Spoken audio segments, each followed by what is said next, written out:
So a senator from southeast of Nigeria called me on Friday. On Friday, and I want you guys to follow this journey. And I've spoken once with his special assistant. There was a matter I brought up on social media, and then so the special assistant reached out to me. I made some clarifications. Of course, I came back and I reported it, even though I didn't specify that I had information from the National Assembly on it. But this senator called me and we spoke for about 15 minutes. One of the things he said to me is that we started this battle quite late, but it is better late than never. I'm talking about the battle of electoral reforms. He said that a lot of the persons that are defecting to the All Progressives Congress are defecting because they felt that the Nigerian people have are succumbed to the extra judicial, electoral, democratic tactics of the ruling APC in bringing everybody under a one-party system. And it was regrettable, I'm telling you. Though they are senators, they are handicapped. Let me give you an instance. Do you know, for example, that the almost all governors in Nigeria, almost all, have agreed to state police? The pressure group of the Nigerian Governor Forum, all of them, the PDP Governors Forum, the APC, there is every time in the National Executive Council meeting, the Federal Executive Council meeting, there is always on the agenda the state police issue, but it is never ever attended to. You know why? They have sensed the body language of the president is not in support of it. And guess what? Very hypocritical is that Bola Ahmed Tinubu, as a governor of Lagos State and even as a former governor in 2015, has been one of those calling for state police. So how come suddenly he's not agreeing? And then these people will tell you the governor should own up to responsibility in their state and do the needful. But the governors do not have control of the security apparatus, state police. It also means, therefore, of course, I've said it here before, I've been told, privileged, classified information, that as Akpabio's time as Senate President, Senate plenary doesn't resume at 11, resume at about 12:01, because Akpabio spends more time in Aso Rock getting briefing from the presidency of what to deliberate and what not to agree on. There are times where Akpabio leaves plenary to go and meet the president. There are times, I'm telling you, these are, ask if you are close to anybody in the National Assembly, whether journalists or anybody, ask. These are very known facts, right? So what is looking like, for example, is that they have sensed that the electoral reform agenda is not something that this current National Assembly is taking serious. So the few of them that wants to stay back, because politics in itself is not moral. Sincerely, it's survival.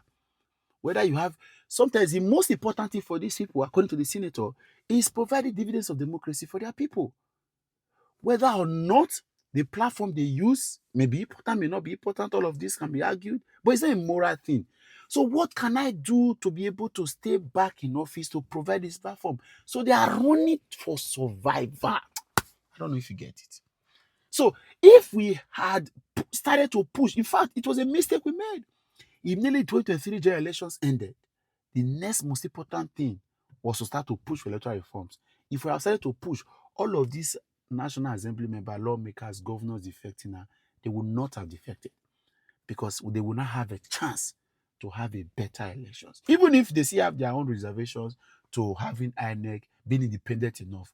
But the fact that there are certain things that would have been implemented, that would have been imputed in the Electoral Act, that would have saved our democracy and allow for people, as I talk to you, the fact that the presidential election will be held on the same day with the National Assembly election is something that worries the National Assembly member. And that's why we've had almost a century, almost, because at the beginning of this 10th assembly, we had, I think, about 140, 150 or 60 or so APC members. Then opposition too, almost equal. But as I talk to you now, APC is accounting for over 260 members. A lot of defection has happened because everybody is finding safety. And guess what? Like I said, politics is not moral. It's survival. So not as me and you here now, we can analyze to say, why did they not stand? how many persons will be willing to sacrifice? Do you know how much they spent in the elections? Do you know how long it has taken them to get there? I'm not making excuses for them.